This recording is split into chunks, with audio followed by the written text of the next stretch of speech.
अधिकतर लोग मानते हैं कि अमीरी चमचमाती कार्स, ब्रांडेड कपड़े, इंस्टाग्राम पर डाली गई लग्जरी वैकेशंस और फ्लैशी लाइफ में दिखाई देती है। लेकिन सच ये है कि रियल वेल्थ ज्यादातर नजर ही नहीं आती, वो क्वाइट होती है, बिल्कुल साइलेंट। असल में जो लोग सच में अमीर बन रहे होते हैं उन्हें खुद को अमीर महसूस ही नहीं होता, क्योंकि वो बिजी होते हैं राइट डिसीजंस लेने में, सेविंग करने में, इन्वेस्टिंग करने में और लॉन्ग टर्म कुछ बिल्ड करने में। उन्हें ये एहसास ही नहीं होता कि वो कितनी दूर निकल चुके हैं।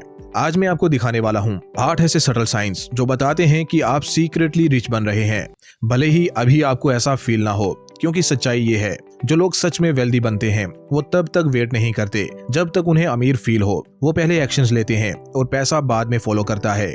अगर आपने कभी ये सोचा है कि जब अकाउंट में अलग अलग लेवल्स पर पैसा होता है तो लाइफ असल में कैसी फील होती है, और उससे भी ज्यादा इंपॉर्टेंट कि हर फाइनेंशियल माइलस्टोन पर आपकी थिंकिंग और डिसीजन मेकिंग कैसे बदलती है, तो इस चैनल को सब्सक्राइब करना मत भूलिए। और अगर ये वीडियो आपकी सोच क्लियर करता है तो एक लाइक जरूर दे दीजिए। अब वो बात सुनिए जो इंडिया में ज्यादातर लोग वेल्थ बिल्ड करने के बारे में नहीं बताते। अमीर बनना किसी लॉटरी विन जैसा फील नहीं होता, कोई फायरवर्क्स नहीं, कोई बैंक मैसेज नहीं आता जो बोले congrats you have made it. ज्यादातर टाइम वेल्थ बिल्ड करना काफी नॉर्मल, यहाँ तक कि बोरिंग लगता है। ये वो मोमेंट होता है जब आप इम्पल्स खरीद अवॉइड करते हो, जब आप ना कहते हो, जब पूरा ग्रुप हाँ बोल रहा होता है। ये आज थोड़ा अनकंफर्टेबल डिसीजन लेना होता है ताकि फ्यूचर में आपको मजबूरी में कॉम्प्रोमाइज ना करना पड़े। और अगर आपकी जिंदगी में इन 8 साइंस में से 1 या 2 भी दिखने लगे हैं तो समझ लीजिए आप ऑलरेडी उस रोड पर हैं जहां इंडिया में ज्यादातर लोग कभी पहुंच ही नहीं पाते। नंबर 1, आप अपनी औकात से कम जीना सीख चुके हैं। आप वो इंसान नहीं है जो हर छोटी चीज पर कॉम्प्रोमाइज करता है, लेकिन आपने एक ऐसी लाइफ बना ली है जहां आपका खर्च सोच समझ कर होता है। आपको किसी को इम्प्रेस करने की जरूरत महसूस नहीं होती, ना नेबर्स को, ना रिलेटिव्स को, ना सोशल मीडिया को। और इसी वजह से आपकी लाइफस्टाइल आपकी इनकम से अपने आप कम एक्सपेंसिव हो जाती है। मान लीजिए रोहित महीने में 1 लाख रुपए कमाता है और 70,000 रुपए में अपना काम चला लेता है। वो 30,000 रुपए का गैप, यही असली पावर है। यही गैप उसे सेविंग करने देता है, म्यूचुअल फंड्स में इन्वेस्ट करने देता है और उन खर्चों को ना कहने की आजादी देता है जो उसके फ्यूचर गोल से मैच नहीं करते। अब वहीं अमित भी 1 लाख रुपए ही कमाता है, लेकिन 1,10,000 रुपए खर्च करता है। हर सैलरी हाइक, बड़े फ्लैट, नई कार EMI या लाइफस्टाइल अपग्रेड में चला जाता है।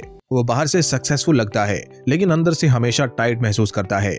ये एक्स्ट्रा मार्जिन आपको सांस लेने की जगह देता है। यही मार्जिन धीरे धीरे एक फाइनेंशियल बफर बनाता है और वही बफर आगे चलकर फ्रीडम में बदलता है। आप खुद को डिप्राइव नहीं कर रहे, आपने बस ये रीडिफाइन कर लिया है कि आपके लिए काफी का मतलब क्या है। ये हैबिट 10 से 20 साल में चुपचाप कंपाउंड होती है। अपनी इनकम से कम खर्च करना फाइनेंशियल स्ट्रेस और फाइनेंशियल पीस के बीच का फर्क है। इसलिए एक सिंपल एक्सरसाइज कीजिए। 1 महीने तक अपने खर्च लिखिए, जो आप कमाते हैं और जो खर्च करते हैं उनके बीच का गैप निकालिए। अगर वो गैप धीरे धीरे भी बढ़ रहा है तो आप सही दिशा में जा रहे हैं। नंबर 2, आप क्विक विंस नहीं, लॉन्ग टर्म गेन्स में सोचते हैं। ज्यादातर लोग इंस्टेंट ग्रेटिफिकेशन के पीछे भागते हैं। अगला बोनस, अगला टैक्स रिफंड, अगला ये वाला स्टॉक जरूर चलेगा टिप। लेकिन आपकी सोच अब बदल चुकी है।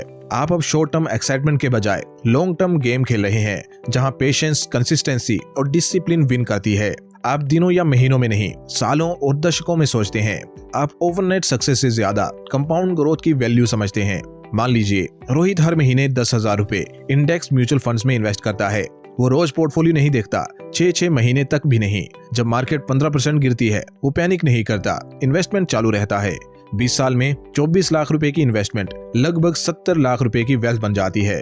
अब वहीं अमित, कभी इंट्राडे ट्रेडिंग, कभी क्रिप्टो, कभी कोई नया गारंटेड रिटर्न आइडिया। वो किसी भी चीज में इतना समय नहीं टिकता कि कंपाउंडिंग का जादू दिख सके। 20 साल बाद उसके पास 12 से 13 लाख रुपए होते हैं और ढेर सारी सीखी हुई बातें। क्वाइट वेल्थ कभी शोर नहीं करती, वो बोरिंग लगती है लेकिन डिसिप्लिन होती है। हर महीने ऑटोमेटिक SIP, मार्केट ऊपर हो या नीचे। अगर आप लॉन्ग टर्म सोच रहे हैं तो आप ऑलरेडी वो कर रहे हैं जो 90% लोग कभी नहीं कर पाएंगे। नंबर 3, आपने फाइनेंशियल बफर बना लिया है और आप इसके बारे में बात नहीं करते। अब आप पे चेक टू पे चेक नहीं जी रहे, लेकिन इसका शो ऑफ भी नहीं करते। आपको लोगों को ये बताने की जरूरत नहीं कि आपके पास कितनी सेविंग्स हैं। जब ज्यादातर लोग सोशल मीडिया पर लाइफस्टाइल फ्लेक्स कर रहे होते हैं, आपने चुपचाप कुछ ज्यादा पावरफुल बनाया है। ब्रीदिंग रूम, आपके अकाउंट में ऐसा पैसा है जिसे छूने की जरूरत नहीं। इमरजेंसी फंड, कुशन, कैश जो आपको टाइम, पीस और ऑप्शंस देता है। कार खराब हो जाए, पैनिक नहीं। मंथ एंड आए, टेंशन नहीं। क्योंकि आपको पता है ये एक्सपेंस आपकी लाइफ डीरेल नहीं करेंगे, और अगर कल जॉब चली भी जाए तो आप टूटते नहीं, आप पैनिक मोड में डिसीजंस नहीं लेते, आप कामली बैठकर नेक्स्ट स्टेप सोचते हैं।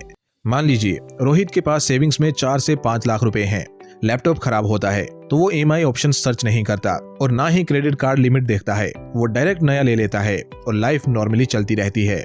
कंपनी लेऑफ्स अनाउंस करती है, वो वरीड होता है लेकिन स्केर्ड नहीं, क्योंकि उसे पता है उसके पास टाइम है, गलत डिसीजन लेने की मजबूरी नहीं। अब वहीं अमित, अकाउंट में 2000 रुपए हैं, सेविंग में 10,000 रुपए। हर अनएक्सपेक्टेड एक्सपेंस एक क्राइसिस बन जाता है। कार रिपेयर करवानी पड़ी तो क्रेडिट कार्ड का इस्तेमाल, फोन खराब हुआ तो EMI पे लेना पड़ा। प्रॉब्लम छोटी होती है लेकिन स्ट्रेस बहुत बड़ा। ज्यादातर लोग फाइनेंशियल बफर की वैल्यू क्राइसिस के बाद समझते हैं, जब डैमेज हो चुका होता है।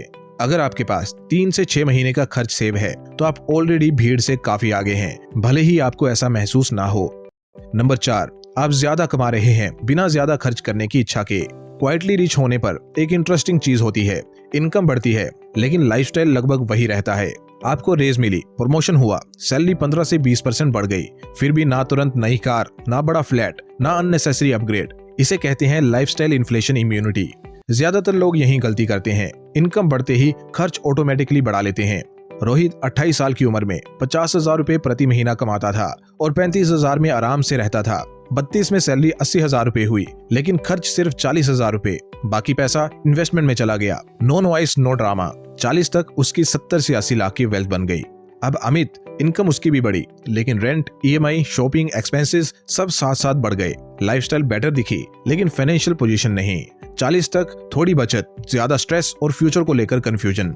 जब रेज मिलने पर आपका पहला सवाल ये ना हो अब क्या खरीदूं, बल्कि अब कितना इन्वेस्ट करूं ताकि फ्यूचर आसान हो, तो समझ लीजिए आप मेंटली अपग्रेड हो चुके हैं। नंबर 5, आपने दूसरों से तुलना करना बंद कर दिया है। जब पैसा टाइट होता है, कंपैरिजन नॉन स्टॉप चलता है। कलीग ने नई कार ले ली, मैं पीछे तो नहीं। फ्रेंड यूरोप ट्रिप पर चला गया, मुझे भी जाना चाहिए, भले अफोर्ड ना कर पाऊं। सोशल मीडिया हाईलाइट रील बन जाता है जो आपको छोटा, पीछे और लेट फील कराता है। लेकिन क्वाइटली रिच होते ही ये नॉइस धीरे धीरे बंद होने लगती है। आपको फर्क पड़ना बंद हो जाता है कि दूसरा क्या कर रहा है और कैसे कर रहा है। अब समझ जाते हैं, दिखने वाली ज्यादातर वेल्थ या तो लोन पर होती है या फ्यूचर सिक्योरिटी बेचकर। रोहित दोस्त की 25 लाख की SUV देखकर सोचता है, उम्मीद करता हूँ ये खुश भी है। कोई जेलस नहीं, कोई प्रेशर नहीं। वो जानता है उसकी सिंपल कार और ग्रोइंग इन्वेस्टमेंट पोर्टफोलियो उसके गोल्स के लिए बेहतर हैं। अमित वही देखकर सोचता है, मुझे भी अपग्रेड चाहिए। 7 से 8% इंटरेस्ट पर कार लोन, 2 साल बाद स्ट्रेस, रिग्रेट, EMIs। जब आप कंपैरिजन छोड़ देते हैं तो आप मनी डिसीजंस दूसरों की लाइफ देखकर नहीं लेते। आप अपने प्लान, अपने टाइमलाइन और अपने वैल्यूज से चलते हैं। यही आपको बचाता है मार्केटिंग, पीयर प्रेशर और फोमो से। 3 चीजें जो ज्यादातर लोगों को फाइनेंशियली पीछे रखती हैं। नंबर 6, पैसा अब आपकी जिंदगी का मेन टॉपिक नहीं रहा। जब आदमी फाइनेंशियली स्ट्रगल करता है तो पैसा हर वक्त दिमाग में चलता रहता है। हर डिसीजन, लंच लूं या स्किप करूं, रेंट कैसे निकलेगा, पेट्रोल भरवाऊं या अगले हफ्ते, हर छोटी चीज एक मेंटल कैलकुलेशन बन जाती है। ये एंग्जाइटी धीरे धीरे आपको मेंटली एग्जॉस्ट कर देती है। लेकिन क्वाइटली रिच होते ही कुछ सटल सा बदलाव आता है। पैसा आपकी लाइफ का मेन कैरेक्टर नहीं रहता। आपने सिस्टम्स बना लिए हैं, सेविंग्स ऑटोमेट हैं, बिल्स ऑटो पे पर हैं, इन्वेस्टमेंट डिसिप्लिन है। आपको बार बार पैसे के बारे में सोचने की जरूरत नहीं पड़ती।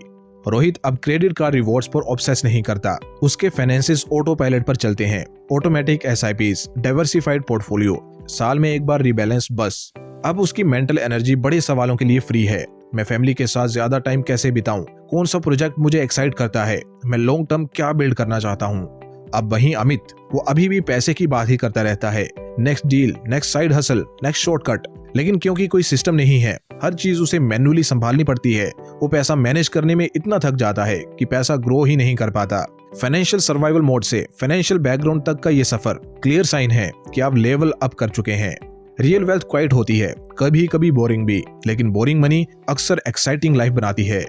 नंबर 7, आप पैसे से ज्यादा टाइम में रिच महसूस करने लगे हैं। ज्यादातर लोग पूरी जिंदगी पैसा चेज करते रहते हैं, लेकिन जो सच में वेल्दी होते हैं वो एक पॉइंट पर आकर टाइम चेज करना शुरू कर देते हैं। अगर आपने नोटिस किया है कि आप चीजों से ज्यादा समय को वैल्यू देने लगे हैं, अगर बिजी दिखने का शो आपको इंप्रेस नहीं करता, अगर आपको स्लोनेस, स्पेस और कंट्रोल चाहिए, तो समझ लीजिए आप क्वाइटली रिच हो चुके हैं। जब पैसा टाइट होता है तो आपके पास ऑप्शन नहीं होता, आप टाइम को मनी के बदले बेचते हैं। लेकिन जब फाइनेंस स्टेबल होती है तो आपको समझ आता है मनी टाइम खरीद सकता है, सोचने का टाइम, रेस्ट का टाइम, क्रिएट करने का टाइम, अपनी टर्म्स पर जीने का टाइम। रोहित 3 से 4 हजार रुपए महीने में घर की क्लीनिंग आउटसोर्स कर देता है। उससे उसे 3 से 4 घंटे मिल जाते हैं। वो टाइम या तो फैमिली के साथ जाता है या किसी मीनिंगफुल प्रोजेक्ट में। वो हर मीटिंग को यस नहीं कहता, उसके कैलेंडर में व्हाइट स्पेस है। अब अमित वो सब कुछ खुद करता है, पैसा बचाने के नाम पर। सैटरडे सफाई, संडे शॉपिंग। वो बिजी लगता है, इंपॉर्टेंट लगता है, लेकिन अंदर से थका हुआ है। जब आप डील से ज्यादा कन्वीनियंस के लिए पे करने लगते हैं, जब आप ना ज्यादा बोलने लगते हैं, जब अर्जेंसी छोड़ देते हैं, ये साइलेंट अपग्रेड्स हैं। वेल्थ के वो साइंस जो सोशल मीडिया पर दिखते नहीं, लेकिन लाइफ को हल्का बना देते हैं। रियल वेल्थ सिर्फ अकाउंट बैलेंस नहीं है, रियल वेल्थ है सुबह उठते समय आप कितना फ्री महसूस करते हैं। नंबर 8, आपने एक्सक्यूजेज छोड़ दिए हैं और ओनरशिप ले ली है। क्वाइटली रिच होते समय एक फंडामेंटल शिफ्ट आता है आपकी लैंग्वेज में।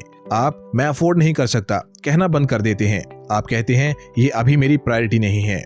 आप इनकम, बैकग्राउंड या इकोनॉमी को ब्लेम नहीं करते, आप उस पर फोकस करते हैं जो आपके कंट्रोल में है। रोहित एक महंगे शहर में 65,000 रुपए कमाता है। वो रेंट को लेकर कंप्लेन नहीं करता। वो रूममेट रखता है, कार एक्सपेंस से बचने के लिए बाइक या पब्लिक ट्रांसपोर्ट यूज करता है, संडे को मील प्रेप करता है। जब दोस्त पूछते हैं लाइफस्टाइल अपग्रेड क्यों नहीं कर रहे, वो एक्सक्यूज नहीं देता, वो कामली बोलता है पहले इन्वेस्टमेंट्स बिल्ड कर रहा हूँ, लग्जरी फ्लैट बाद में। अब अमित इनकम सेम है, लेकिन उसकी बातें एक्सक्यूजेस से भरी हैं। रेंट बहुत ज्यादा है, लोन्स ने दम निकाल दिया है, मैं इंजॉय डिजर्व करता हूँ। वो गलत नहीं है, प्रॉब्लम्स रियल हैं, लेकिन वो उन्हें एक्शन टालने का रीजन बना लेता है, ना कि वर्क अराउंड ढूंढने का कंस्ट्रेंट। 5 साल बाद रोहित के पास 80 से 85 लाख रुपए इन्वेस्टेड हैं। अमित के पास 4-5 हजार रुपए की सेविंग्स और ढेर सारी कहानियां कि गलती उसकी नहीं थी। ओनरशिप माइंडसेट पावरफुल होता है, क्योंकि वही आपको ड्राइवर सीट पर वापस बैठाता है। आप परफेक्ट सिचुएशन का इंतजार छोड़ देते हैं और जो है उसी से काम शुरू करते हैं। आप बैड डिसीजंस को जस्टिफाई नहीं करते, आप इंटेंशनल चॉइसेस लेते हैं। और जब आप पैसे को ऑन करते हैं तो पैसा आपके लिए काम करना शुरू करता है।